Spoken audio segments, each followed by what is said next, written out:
Agneau égaré. Il était une fois, dans un lointain petit village, un berger qui vivait avec ses moutons et agneaux. Chaque jour, au lever du soleil, le berger emmenait son troupeau paître dans les champs. Parmi les agneaux, il y avait de petits agneaux adorables qui sautaient et jouaient en suivant leur mère. Quand ils avaient faim, ils têtaient leur mère, et une fois rassasiés, ils reprenaient leur jeu.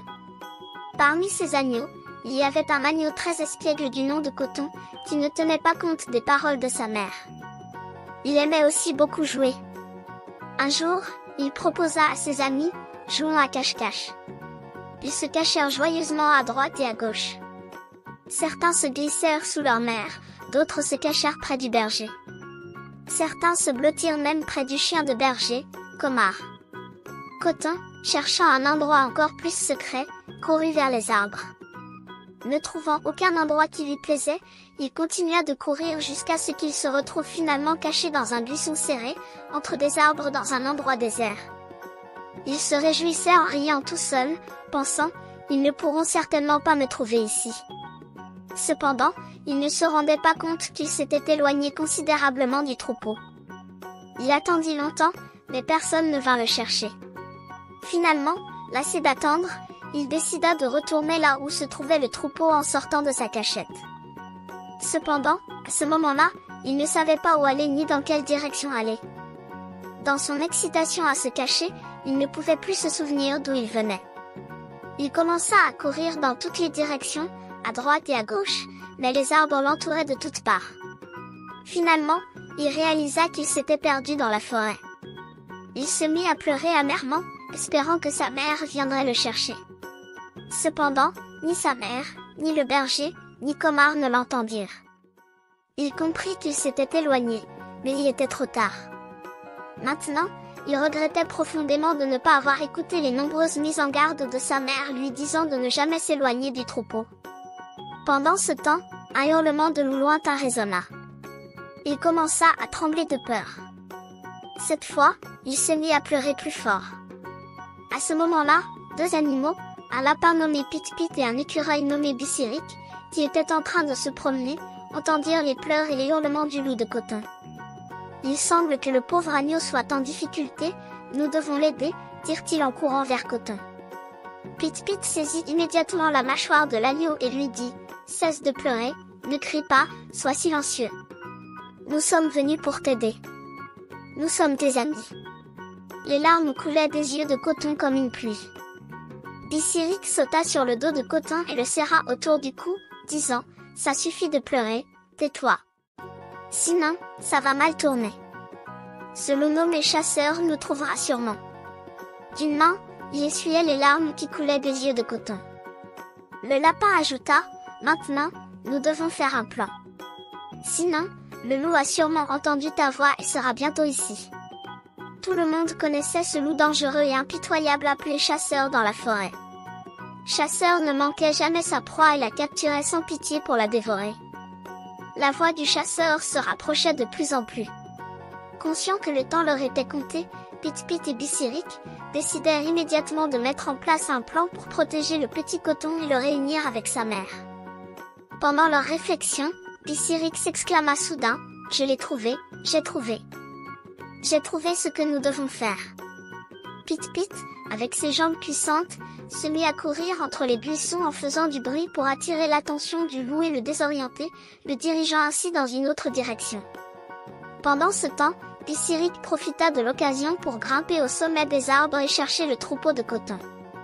Ils recommandèrent à Coton, quoi qu'il arrive, ne bouge pas d'ici, ne fais aucun bruit.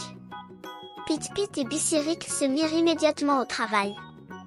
Pit-Pit bondit hors de sa cachette, courant entre les branches des arbres en faisant du bruit. Lorsque le chasseur entendit les bruits, il se dirigea immédiatement dans cette direction. Il sentit l'odeur du lapin et se mit à courir. Pit-Pit devant, le chasseur derrière, une chasse effrénée et angoissante débuta entre les arbres. Pit-Pit utilisait des mouvements agiles pour échapper au chasseur, faisant des virages soudains pour le désorienter. Le chasseur, pris dans sa frénésie, le poursuivait avec des grognements menaçants.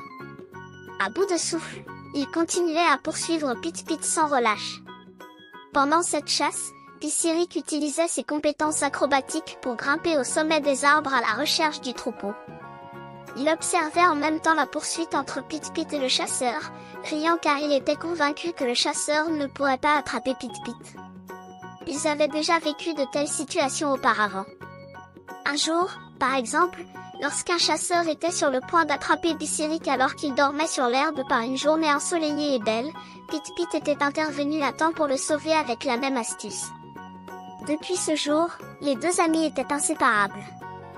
Pendant ce temps, Pissiric sautait d'arbre en arbre, grimpant aux branches les plus hautes tout en continuant à chercher le troupeau. Soudain, il se mit à sauter de joie. « C'est là-bas, oui, le troupeau est là, dit-il avec joie en descendant rapidement vers le sol pour annoncer à Coton. Félicitations, je l'ai trouvé. J'ai vu le troupeau. Attendons Pit-Pit. Quand il arrivera, nous pourrons y aller et te réunir avec ta mère. » Coton commença également à pleurer de joie.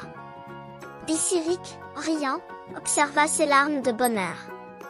Entre-temps, Pit-Pit, pensant avoir bien épuisé le chasseur, l'a entraîné vers un étroit passage.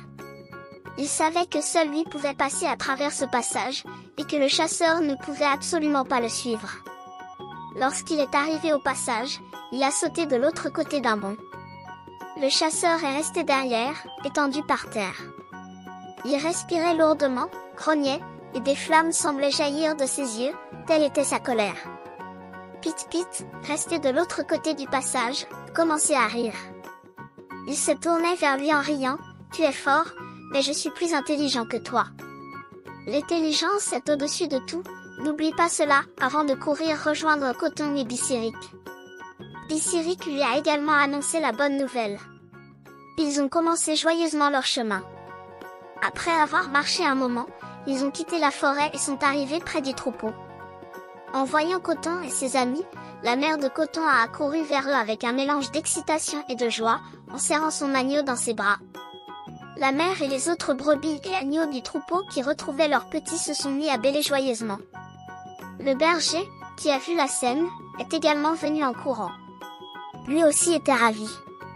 Coton, en présentant ses amis qui lui ont sauvé la vie, a commencé à raconter avec enthousiasme ce qui s'était passé.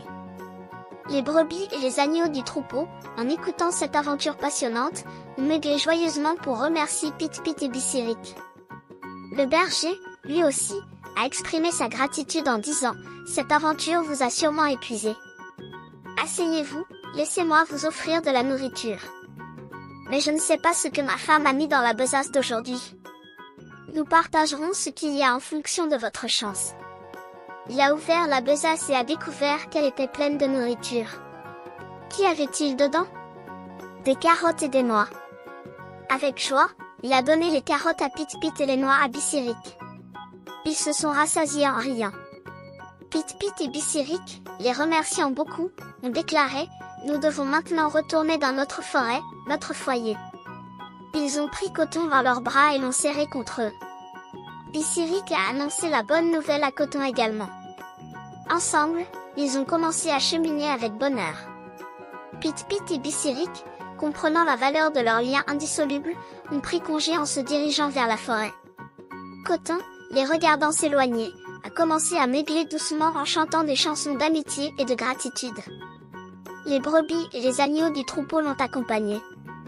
Cette démonstration d'affection a perduré jusqu'à ce que Pit-Pit et Pissiric disparaissent.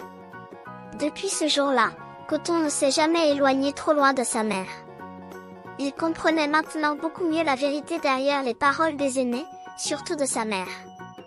La vie était pleine d'aventures et d'excitation, mais il avait également appris à apprécier la chaleur et la sécurité de sa famille. La phrase des aînés était toujours présente dans son esprit. Celui qui s'éloigne du troupeau se fait attraper par le loup.